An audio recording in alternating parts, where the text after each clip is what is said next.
এখন বুড়ির গয়না পরানো হচ্ছে। বুড়ির তো নখড়া वाली বুড়ি। হ্যালো বন্ধুরা, আজকে দেখো আমরা দোল পূর্ণিমা উৎসব উপলক্ষে বুড়ির ঘর বানাচ্ছি। চারিদিকে যত জঞ্জাট ছিল আমরা সব নিয়ে এসেছি, তার জন্য তো খুব বকাবকি শুনতে হচ্ছে। দেখো আমরা সবাই মিলে কি করছি আর যত জঞ্জাল এদিকে দেখো। তারপর দেখো আমাদের প্রস্তুতিটা। কোথায় তোমার দড়ি? হ্যাঁ দড়ি এখানে ছিল তো, তুই বেকার কষ্ট করলি। এই তো হ্যাঁ সত্যি তো, একা কোথা দিয়ে বই বই আনলি? এইখান থেকে ছিল তো, বেঁধে নিতে নিয়ে আসো। এখন পারো আছে না, ওটা আমার দড়ি। গয়না টাঙাবে। আমি এখানে টাঙাই আবার খুলি। এটা আমার অসমার বন্ধু। ওখানে টাঙানো বের করবে লোক আছে। না দাদা কিছু বলবে না, এই না ধুয়ে নে। দাদাকে আমি বলেই দিই, এই এটা ঠেকো দিয়ে জ্বালিয়ে দে না।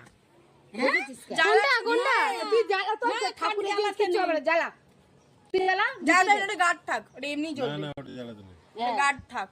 আরে থাক, এটা জ্বালিয়ে কি করব? ওটা ছিল বানানো। হ্যাঁ হ্যাঁ, স্বর্গে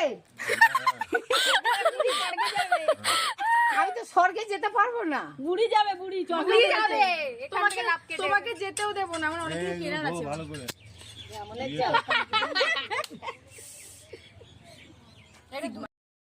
তো বন্ধুরা দেখো আমাদের কেউ কিছু দিতে চাইছে না, সামান্য একটা দড়ি আর একটা কাঠের তক্তা নিয়েছি বলে আমাদের বলছে ওইগুলো নিয়ে নাকি এরা স্বর্গের সিঁড়ি বানাবে। আমরাও ঠিক করে যেগুলো নিয়ে সব আজকে পুড়িয়ে দেবো। কিছু করলে বুড়ির মুখ এই তো। ওটা পা, ওটা হাত লাল লাল। তুই কে বুড়ির রিশতেদার? ওটা বুড়ির চুল সাদা মতো। অবশেষে আমাদের বুড়ির ঘর প্রস্তুত হয়ে গেছে বন্ধুরা, দেখে বলো কেমন হয়েছে, জানিও, কমেন্টস করো। ওকে, টাটা।